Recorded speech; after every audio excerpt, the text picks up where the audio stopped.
Welcome back, everyone, to the Overwatch League APAC Knockouts. We're eliminating one more team. It's time to be sad, time to be happy, though, for one team that'll be getting one match further in our bracket, one step closer to playing to the playoffs. Rhodes versus Pokerface is up next. Or some would call it Rhodes 2. An entirely new roster coming through for knockouts for Rhodes, ditching their previously all-Chinese roster to grab some of Korean T2's most reliable faces. Plenty of those will be familiar to people who watched MDY previously, including X-Ray and Search, who were on that roster before they also retooled to a full Chinese roster. There's been a couple of interesting slots that have just rotated between full Chinese and full Korean teams. And honestly, Rhodes are a little bit of a wild card in this bracket. Looking forward a lot to seeing what Minute does on this roster. Esther, of course, is also incredible on this DPS role. And hey, we've seen what DPS players can do as well when we sometimes flop them over onto support. Minute has been the most exciting player on this team. Just the only one coming in with that summer stage experience. Like you said, a lot of these players from Rhodes have a lot of experience in Tier 2 in general. Minute's been that Sojourn, that Ashe player, a very reliable hit scan, but having to face up against the other side, Hidden, that new addition of Pokerface, kind of similar situation, wants to prove himself, replacing Victoria, who's been Valentine's longtime duo. That's going to be the hit scan duel to watch, Minute versus Hidden. Yeah, I believe that Hidden also got the last player of the match for Pokerface, and they did manage to win their series against Panthera. So let's take a deep dive into this roster as well, because there's more than simply the DPS, but also some interesting tanks to talk about here. Muse and Peppy. There's been a lot more Peppy recently from Pokerface. Of course, like we've said before, especially with our last two teams who actually have an effective tank rotation, we're seeing a lot more off-tank play. And that means Peppy's coming to play some Sigma, play some Marissa, play some Junker Queen, and Muse's hero pool that's a lot more centric on the Winston, and of course on the Reinhardt as well, has kind of been left by the wayside in this meta, and Pokerface are really leaning into the identity of the kind of Winston's dead, gone, and buried. The scientist is in a moonly grave right now, and instead leaning into the oppressiveness that Orisa really brings. I am really excited about seeing the potential for Simple to play as well. Simple's one of my favorite flex supports to watch in Tier 2. An incredible player by all accounts, some great aim as well. And we've seen exactly what like high tier flex support aimers can do on the Iliari. Previously, Skewed has been great on that hero as well. As X-Ray figures out what rotation he wants to be in. Currently, of course, near Australia, which is why he's at a strange orientation. Figuring it out. Oh, he's gone. you know what? I can't figure it out. Bring up the portrait. Well, at least this one's in the right orientation. But Pokerface, speaking of identity, he's been that team that houses just all this former Overwatch League talent. Happy stepping in over Muse. You've explained why, but Valentine trying to also revive his career in Flex DPS when Victoria was that duo in Hitscan when they were on Blast Uprising. I was a huge fan of them, but not able to get the results that they want. So Hidden has been slotting into those shoes really well. I've been hyping him up from their last match. But Pokerface are in this position after losing to Dallas Fuel. I would say probably the #1 team in APAC right now, or #2. I think Pokerface can make that lower bracket run, but it starts with Rhodes. Yeah, really tough when you have to go up against Pokerface. But like you said, this is going to be a little bit more Pokerface's speed. Certainly not Dallas Fuel, but very much a similar playstyle as you could see from their previously played comps in week 1. A lot of Guruum playing the Junker Queen, but Guruum isn't in today. Instead, it's X-Ray. And what does that mean for Rhodes? Does this mean that they're trying to bring out a trump card that can't have been prepped for by Pokerface? Of course, there's a lack of tape on this team, as they've only played 4 maps with a brand new roster, so the sample size is incredibly limited. Yeah, when I casted Rhodes, a lot of their issues were just synergy based. And when you play this Junker Queen composition, it's how you follow along with each other, how you rally behind the speed of either your Lucio or your Queen, who you're engaging on, because Queen doesn't have a lot of time to fight until the cows come home. They have to get in and not take that much poke. You need to execute and do so quickly. So once Sierra and Gurum can get on the same page, if Minute can just mechanically keep up with someone like Hidden, it can be winnable for Rhodes, but Poker Face has so much talent on this roster. This is going to be the toughest challenge for Rhodes. Yeah, exactly like you said. It's all about that synergy, making sure that you trust the execution call of your Jungle Queen, because if you don't, then that pure mechanical prowess that you were mentioning just will tear you apart if you aren't able to get on top of a squishy hero and reduce 200 to 0 before Aiden, Simple, and Eggsy can respond to it. It might well be curtains. Jang Tower opening up here, which means that we're likely seeing X-Ray come in to play the Reinhardt, similar to how we saw Dreamer come in to play the Reinhardt on Jang Tower. On the other side, we did see Dreamers actually lose when they played the Reinhardt compared to the Orisa up against the Junker Queen. Have to see if history does indeed repeat itself here. I'd be very intrigued to see Poker Face bring out this esoteric comp. I don't know if it's going to be real. It probably is not. But hey. Why not bring out something that's completely anti-meta? Peppy on the Orisa. This is exactly what we're expecting. And X-Ray actually coming out on the Junker Queen. Could just be for a shout for the rollout? No, they are actually going to be committing to it, which is interesting that they're not playing Gurum on what has been almost the perma pick of the Queen. Kind of just trying to juke out Poker Face.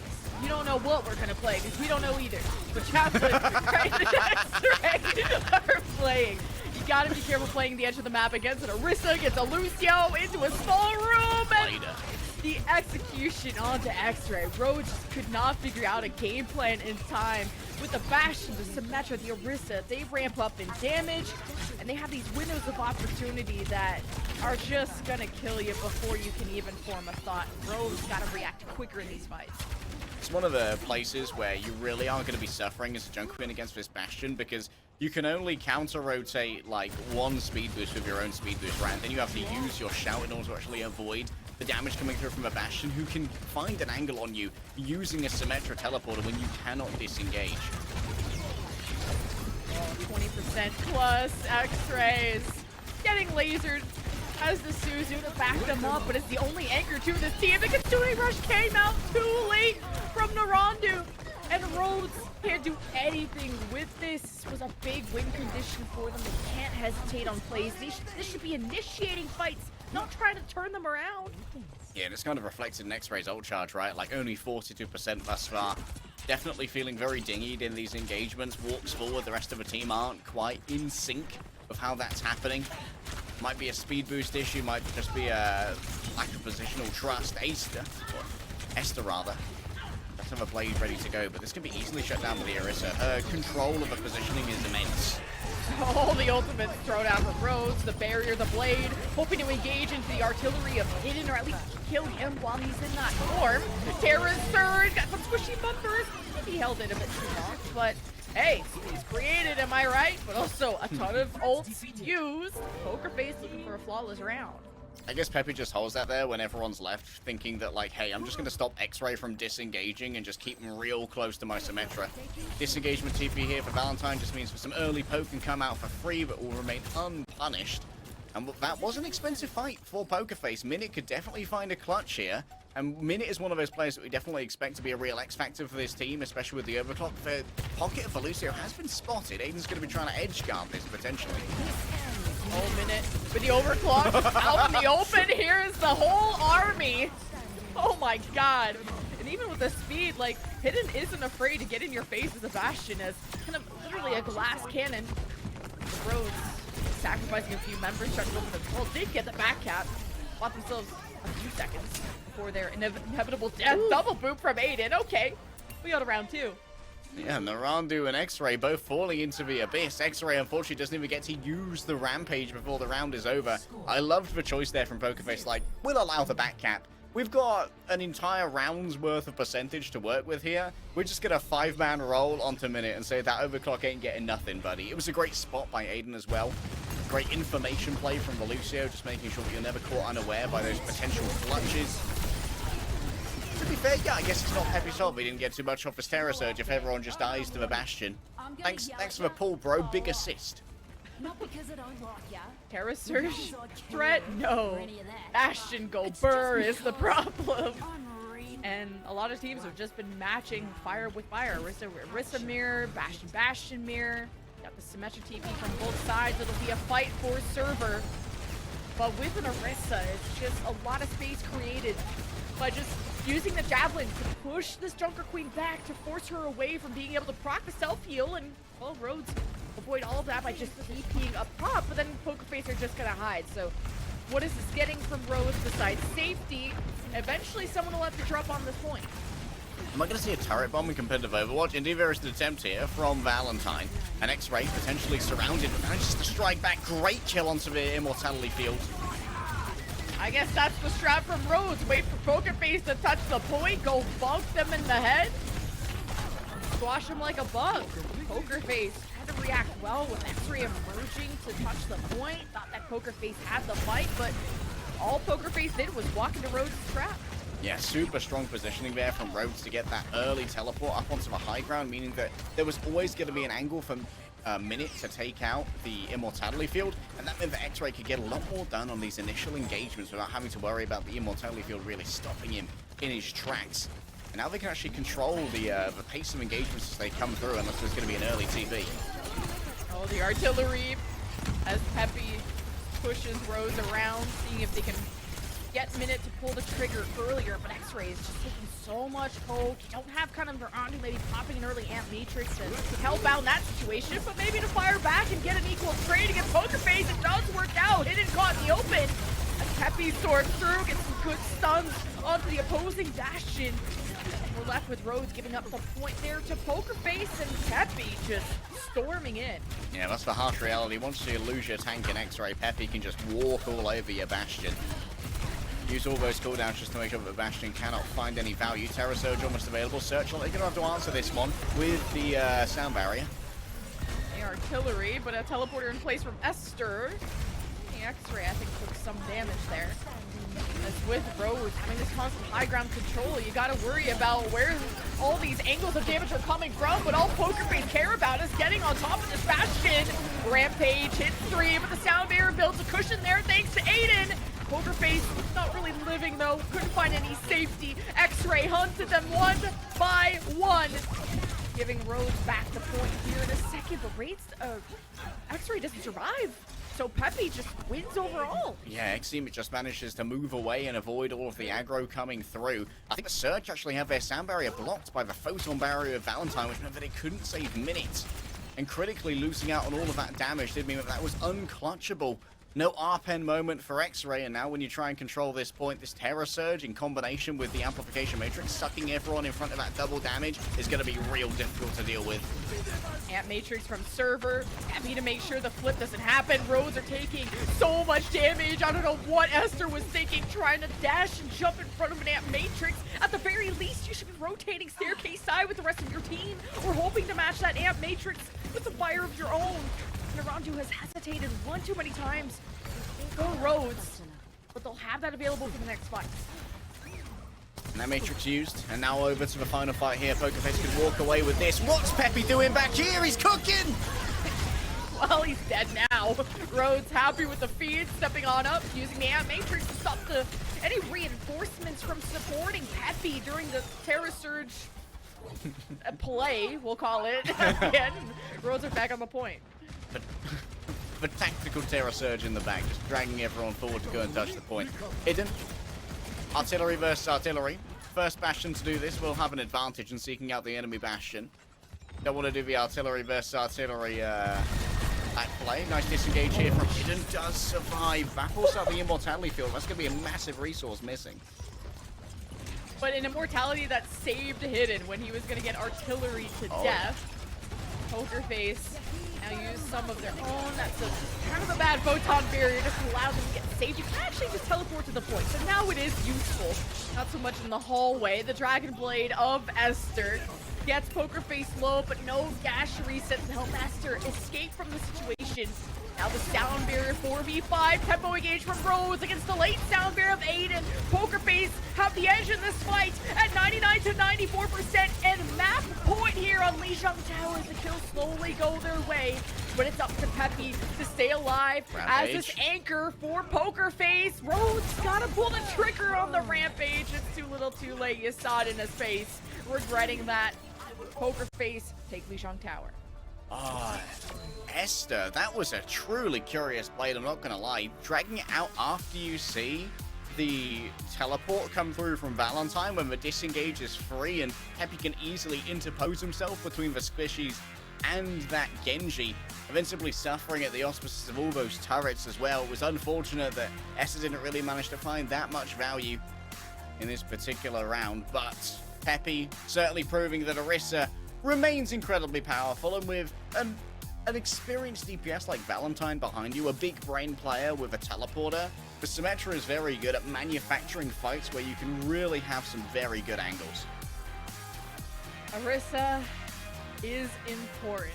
I hope everyone's taking notes. Junker Queen, you know, Arpin made a case for it. If you can get the 5-man Rampage, a 5-man anti-heal, well, all damage is permanent from there, but we haven't seen that Rampage value, at least not yet. Poker Face are leading our series with a commanding start on Ilios Tower, but after this break, Rhodes will have to have a meeting, talk about what's next, because their map pick is coming up.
Poker Face staying cool. Of course, after being up one map on the Jang Tower, the Orisa gap continues and is ravaging all of the teams here in the league, as it'll be up to Rhodes to figure out what is the solution to this. Yeah, we're going to be looking for innovation from teams in order to try and outfox the Orisa, just being the powerful titan of standing on a point and refusing to move that she is. And I'm hoping that Rhodes can do it, but I'm more expecting that it's going to be your Soul Infernals, your Dallas Fuels, your Hangzhou Spark, who may be able to find a way around the Orisa. Definitely thus far, Dallas Fuel have preferred the Junker Queen to the Orisa. And it's interesting that X-Ray is actually the player who's come in to play the Orisa, play the Junker Queen rather, for Rhodes, considering that last time Rhodes played it was mostly Guru, I believe, who was playing the Junker Queen. We got ourselves a quick sub coming through from Rhodes. Esther's out, Sierra is in. Sierra, I believe, plays a couple more flankers. Bit of Genji, bit of Tracer, so maybe trying to play some off angles here and just avoid fighting the Orisa. Yeah, you talked about kind of that X-Ray Guru dilemma. I felt like that was the same with Sierra and Esther, where last time we saw Rhodes in a match, Sierra was starting, and Esther only played one match, and it was on a Lari.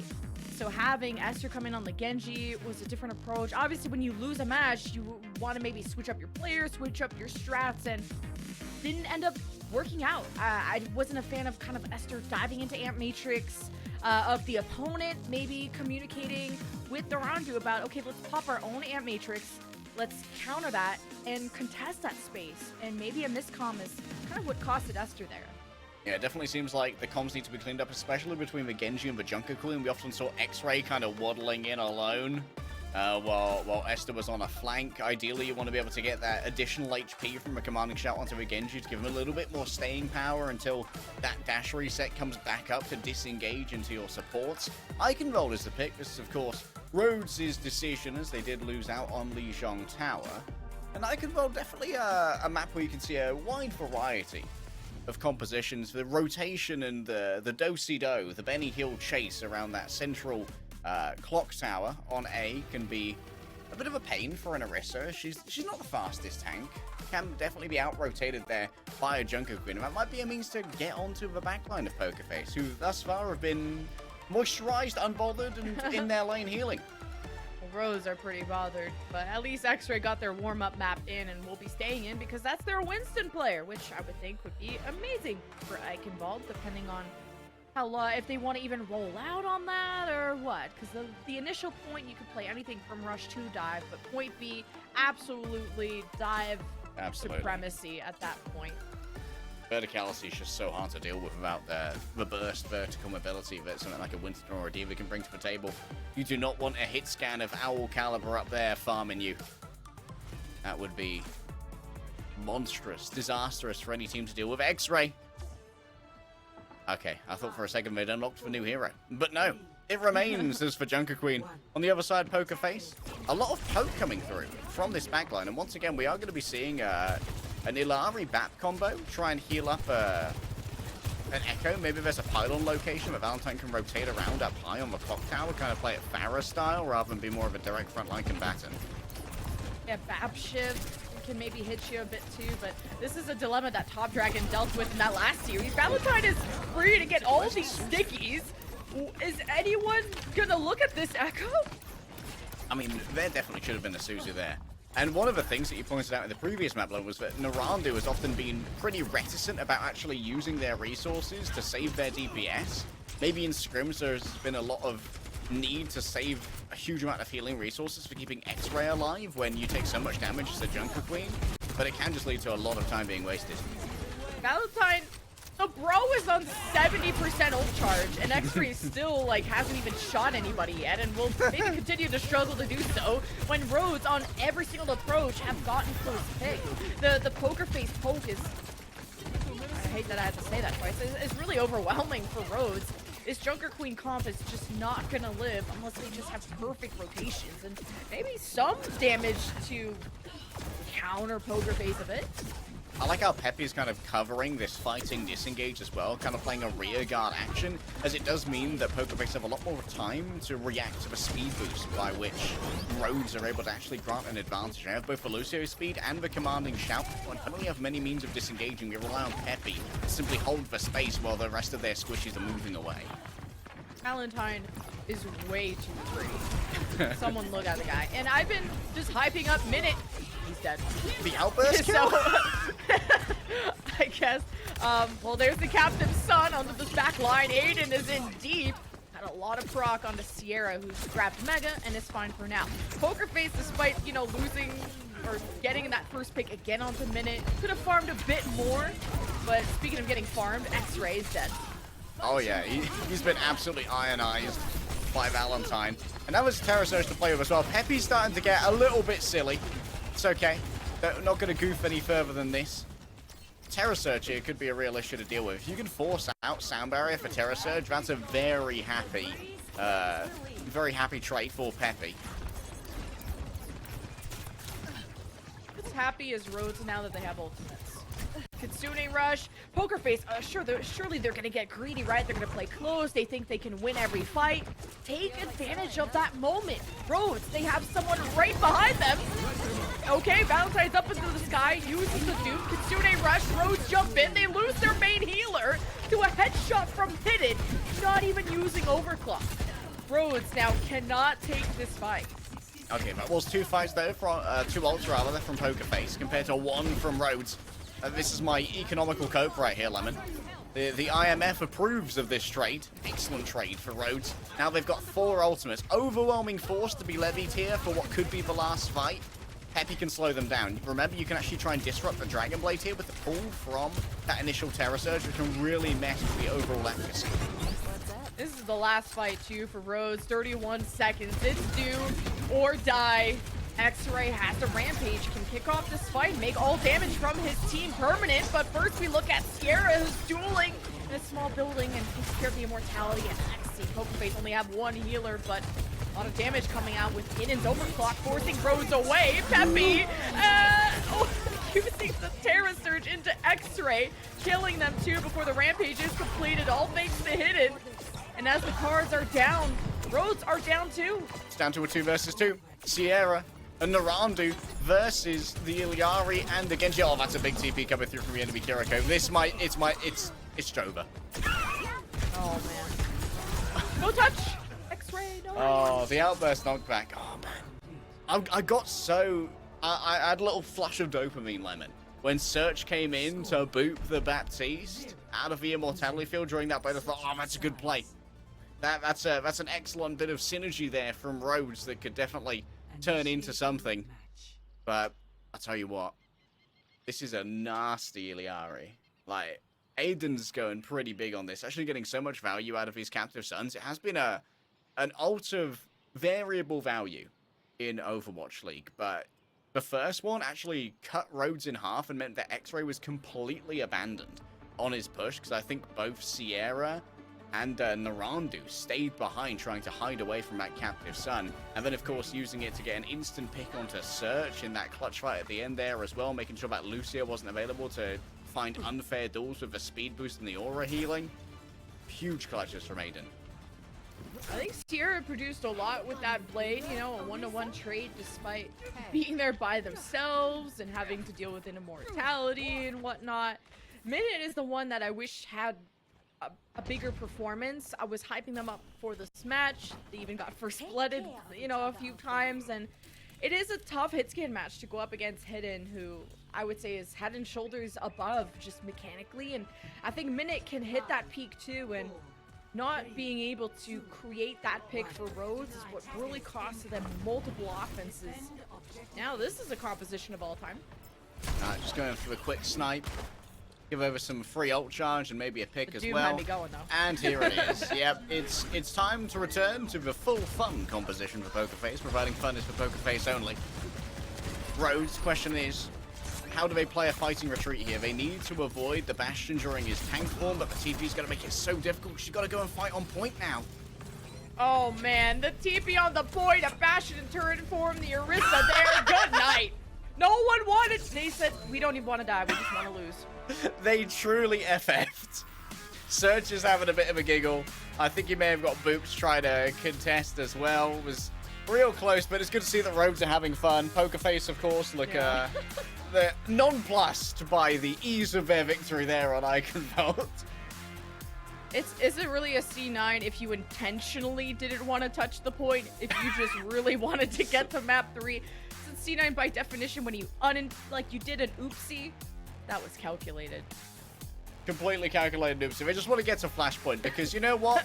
Pokerface, they may have been together for almost a year now, Lemon, but what they haven't been playing is Flashpoint for that long. Rhodes have probably equal scrim time on Flashpoint, and that's where Rhodes are going to definitely bring this one back. They get to choose between New Junk City and Suravasa.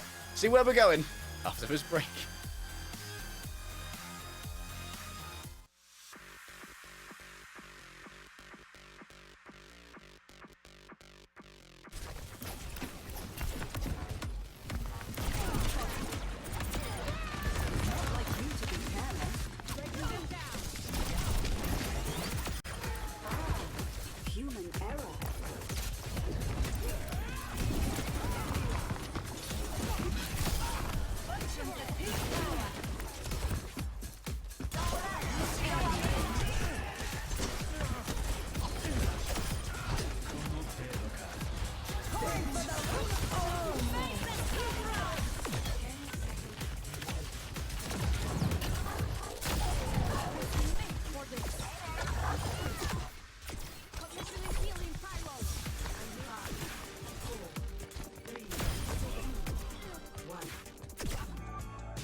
Welcome back, everyone, to the Overwatch League 8-pack knockouts. We could be one game away from knocking out Rhodes, ending their summer stage right here, right now. But hey, at least they get to choose where this may end. Hey, they've chosen to go to Flashpoints. They've chosen to go to better maps. They've chosen to visit Peppy John's. And,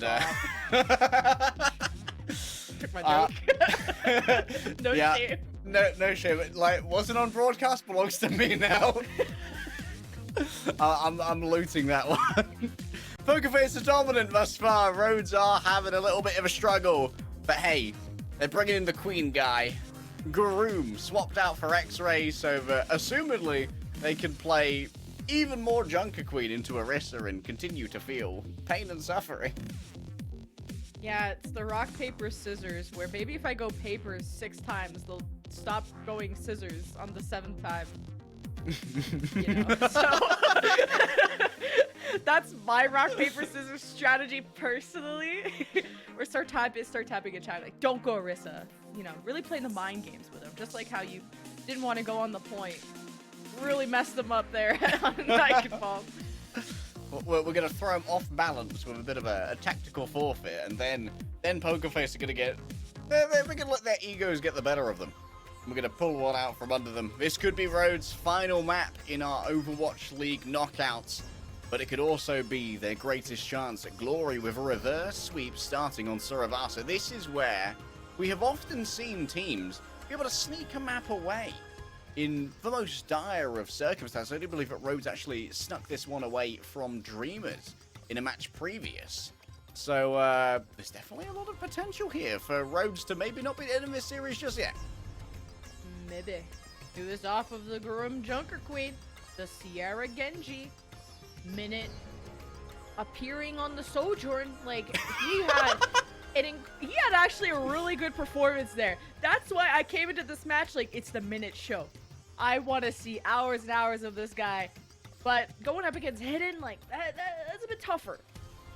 Minute definitely one of those kind of like 2022 Sojourn come-ups that we had in contenders. Like, I think about Probe, Prophet, and Minute as like a bunch of the Korean Sojourns who definitely became really strong on that hero in 2022 when she was at her strongest. And now, of course, she's come back into vogue with buffs to the primary fire, even though the railgun's a little bit weaker. The primary fire allows for a lot more continuous damage to be pulled out, especially onto tanks from the Sojourn, which can make her into a little bit more of a bully. Going straight in. The Junker Queen remains, but Minute swapping over onto the Bastion. This is going to provide a lot more potential to try and keep Peppy on their toes with a huge amount of damage that can be brought forth. For those new to Suravasa, neutral point always starts in the middle of the map, and we rotate different areas of the map randomly. And it's first to 3, in case you're new. So here we are, where this Orisa is gonna be a problem. Scissors versus rock, or scissors versus paper, I should say, continues. Where Grum can easily get javelined away. Have you gap close? You gotta coordinate with Surge, Grum, Sierra jumping in, but it's Pokerface that tap and step up. They got the Bastion versus Bastion, but Minute prevails. I'm not sure what happened to Peppy there. Maybe it was somewhat knocked away from the TP.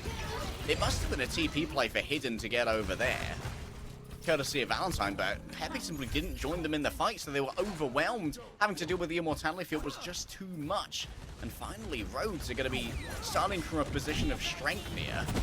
Remember, they do have to be conscientious of the teleporter coming out from Valentine. That could be brutal when combined with a tank form of the Bastion to deliver burst damage when you least expect it. Rhodes with a good start. Finally, fighting fire with fire. That's all we needed.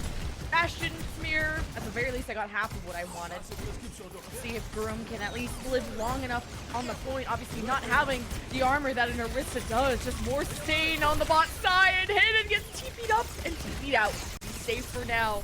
It's just a Hidden versus Minute show. And now on a hero, I guess that Minute can manage a lot better. Artillery off in a Hidden side. Pokerface taking a lot of hits. And Hidden separated away. I guess blew himself up with a right click before Sierra could take care of him. And Rhodes reach up to 85+%. Can Pokerface flip the point with the advantage they do have? Oh, that's an excellent ball right there. That's going to force Minute and Narandu to actually get involved in this fight physically. Instead, we're going to allow it to flip over and got a little bit of time to work with. Garoom's actually been bullied out multiple times by Peppy, including forcing him off the high ground with the javelin. That's been really effective. I mean, Peppy can continuously pressure the point and force Rhodes to play positions they don't really want to with this composition. They want to be able to engage as a group and allow for Minute and Narandu to poke from afar rather than actually rotate onto a point themselves. Final fight for this first point. And Poker Face have a lot of good ultimates. You can even just start with the artillery. Especially if Rhodes are coming through this choke point. Rhodes can also sound barrier engage in. That can be how they overwhelm Poker Face. It is that artillery there right at the choke, but the sound barrier engage is cold. They waited for the Bastion ult, and Hidden has to get rid of this quickly. He survives, all thanks to Aiden. As the Ant Matrix of Xe hopes to push it back. It's the Rampage from Gurum to escape the Terra Surge. Poker Face got anti-heal, but the immortality of Xe is what keeps Poker Face still in this fight, in this 4v4, 99 to 99, and Narandu just pushed out by Poker Face, and it ends Poker Face's way on the point on point one. Excellent peel there from Hidden as well, using the artillery strike to actually do a little bit more peeling and force Sierra away from doing maximum damage on that blade. Seems like Palace is going to be our next point. Of a speed of a teleporter to actually get up onto this point and put Peppy in a defensive position, it's invaluable. We continue to see that, like, if Orisa can just plant her roofs on the point, then she is near unmovable. The only way to really dislodge her is going to be to buy space here with the Amplification Matrix, and that's going to be Narandu's best chance to actually get an early cap here for Rhodes. Really like the creativity behind Valentine's teleport placements too, especially to put Hidden in positions that Rhodes doesn't expect. And they have that option because of playing Symmetra, right? Rhodes don't have that, but they have a great engage tool with the Genji instead. Ant Matrix, the Bastion, hosing down Poker Face. This fountain is really sturdy though. And it's keeping Poker Face living through that. Rhodes now open to contest this before Poker Face full cap. Photon Berry will protect Poker Face while they teleport into them though. And Valentine walks into the grenades. So it's a 4v5 where Poker Face now use the Ant Matrix as plan B, and their Bastion is getting harassed by a Genji. So Hidden still manages to get a ton of kills by just ignoring Sierra. And Poker Face cap first.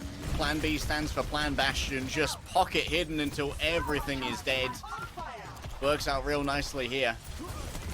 And Poker Face, they still haven't, they're still going to be able to have this Terror Surge, the Artillery Strike, and Sierra being staggered here. Every single stagger actually hurts so much on Flashpoint compared to other game modes, because these points, they only stay alive for about 70 seconds, so that 8-second respawn, you're losing out on potentially one last fight.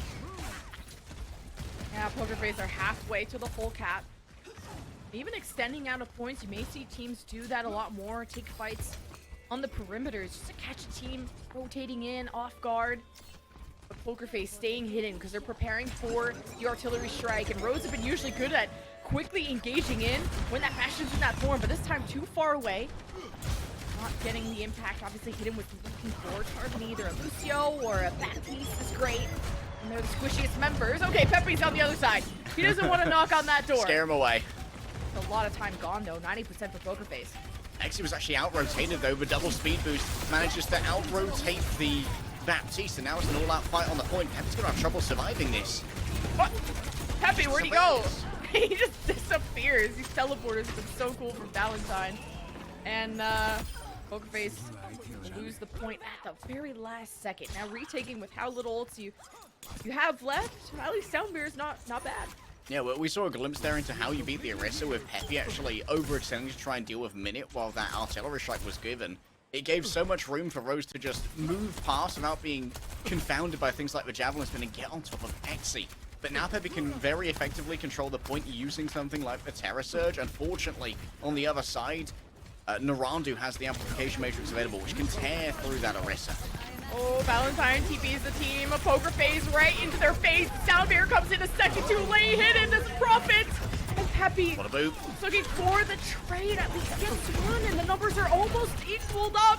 Peppy has to clutch. The R-Pen impression not all there, but still making this winnable. Aiden is fragging on the Lucio. Can also actually did spot Groom on coast side. Could have went for the boop. Either way, Poker Face focus on flipping the point. Now you hear that Queen roaring back there and booping them back to almost stop the overtime proc is a nice play, but Poker Face now TP out of the point because they want their full 5 for the fight. Re-engaging now with the Ant Matrix. So much damage comes out of a Bastion. He's just evaporated. Nothing remains of Genji. Nothing remains of Rhodes. Poker Face now on map point. Looks like we're going to be heading over to the other side of the map. This is likely over on Ruins, given the current trajectory. Yes, it is. There's a much tighter point level, and this might give a slight advantage over to a Junker Queen. When everyone's tightly packed together, that Rampage can certainly find a touch more value. But Valentine being able to really dominate this first fight with the Photon Barrier is going to be a major issue that Rhodes have to deal with, because that can really isolate Minute. And it's map point for Poker Face. One control point away from sending Rhodes out of the tournament, and it's been really close for Rhodes. Just needing to time these engages well with the Photon Barrier. Now time for Valentine to split this up. Rhodes can engage in, but they have to be full committed. They can walk past this wall. They decide to give up the cap there to Poker Face, not contest it.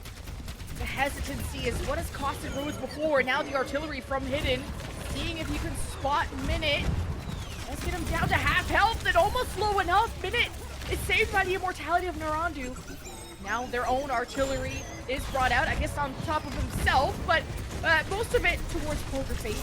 Not getting them really weak enough. Rhodes are the ones that barely have a tank still standing. 35 HP, Dragon Blade. Sierras gets some support from the Rampage of Gurum, and somehow Rhodes prevail. A massive ultimates used by Rhodes. They knew they had to leverage everything they had, Lemon, to try and find themselves a survival condition, not only in this map, but in this series, in this tournament.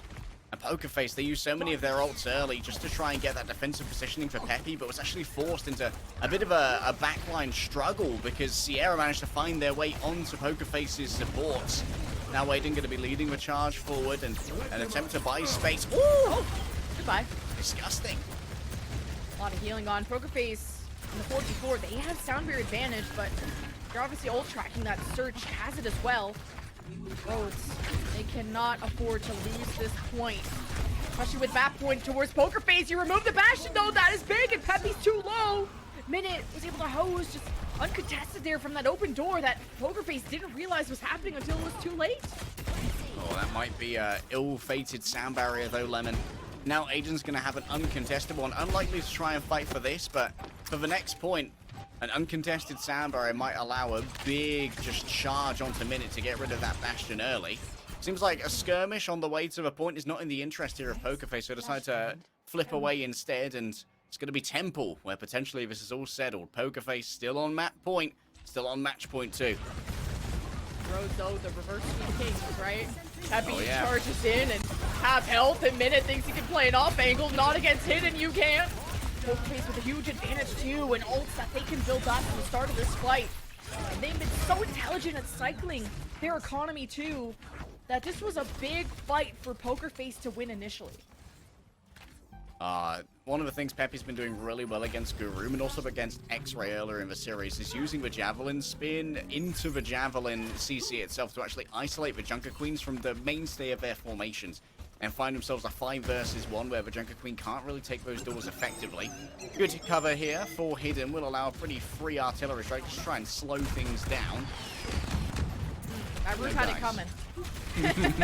Was hoping to get that into the hallway, which it was a good idea. Roads were very corralled into a tiny area. Seems like a lot of these have been targeted towards the Bastions. Minute gets help with the immortality, but he has to keep them at bay. The Terra Surge pulls them in. Some damage as Rhodes escaped thanks to the speed of Surge, but Peppy is just an unstoppable force and also an immovable object. Battle of Wills now. Sierra does not want to get staggered. Has the blade available. Once again, it's going to be a last fight chance for Rhodes. But Aiden has all the power in the world to stop this. With the sound barrier. Peppy as well, using the utility of the Arista, can really control Sierra. I want to see an early attempt here at the artillery to try and force out resources from Aiden and Exy to set up the blade for later. This has got to be Sierra's fight. 99%. It's all up to Rhodes. Can they live on in this tournament? In this flash? Oh no! Bruh. I was hyping. I had the... I was... The fight! Where to go? Lemon Kiwi has encountered an error and needs to close. Would you like to send an error report?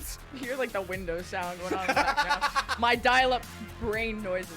How do you do that twice? I let you joke around on Icon Ball.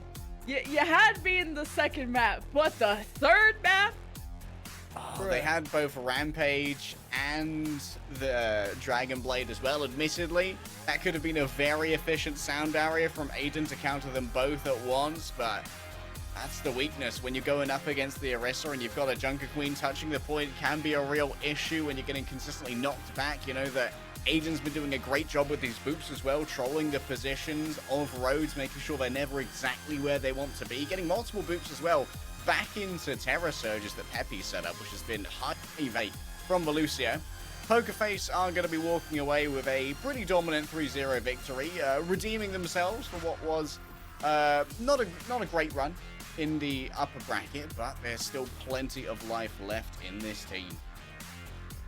And another season ahead of Rhodes, who have done a great job in contenders. Minute brought that summer stage experience, but one player that made a huge difference on the side of Pokerface was Aiden, your player of the match. Oh yeah, this was one of those very rare main support play of the game, player of the match, where it's not even about intangibles. We saw Aiden absolutely manhandle this team with the boobs, just setting up everything that was needed, making sure that people were not able to stay in immortality fields, ensuring that both X-Ray and Gurum were rarely comfortable in their positioning, that they had to continuously kind of underextend to not get booped into the midst of Pepe and the remainder of the team, knowing that Pepe would do the Javelin spin into Javelin hard CC and wrap around them. And it's Lucio that brings all of that to the fore, as well as just supplying the speed, of course, to make sure that Orisa can keep pace with someone like a Junker Queen. The sound barrier timings have been big. He also had a double boop on Jang Tower. That was pretty cute. Here it comes. Oh, it's actually right here. Cool, the wall. Oh, it's a... Oh, boo. That's tricked you, sorry. Oh. Damn. Okay, this well... is the one. That's the one. Okay.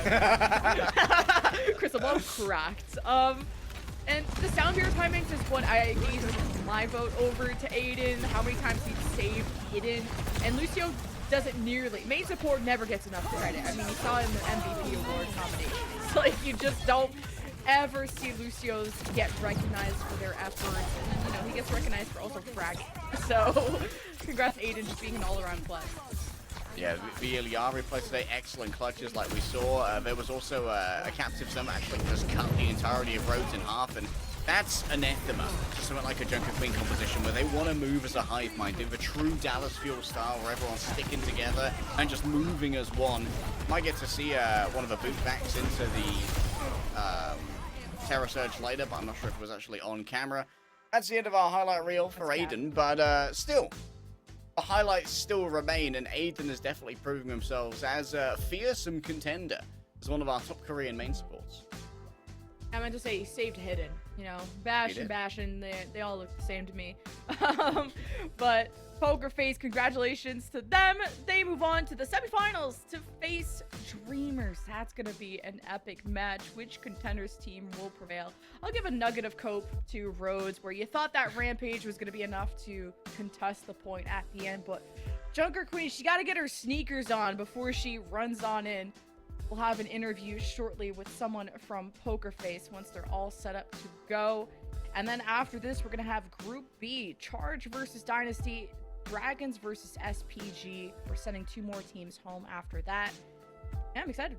Yeah, all of our Overwatch League teams who've fallen down are in Group B. Our Overwatch League teams in Group A have remained ahead of the curve, with both Dallas Fuel and Hangzhou Spark waiting for the winners finals tomorrow. O2 Blast has actually slain our Overwatch League teams thus far, being incredibly successful as a contenders team, moving into their own meta. The interview's ready to go. Take it away, Unknown. Tell me some facts. Just kidding. It's delayed.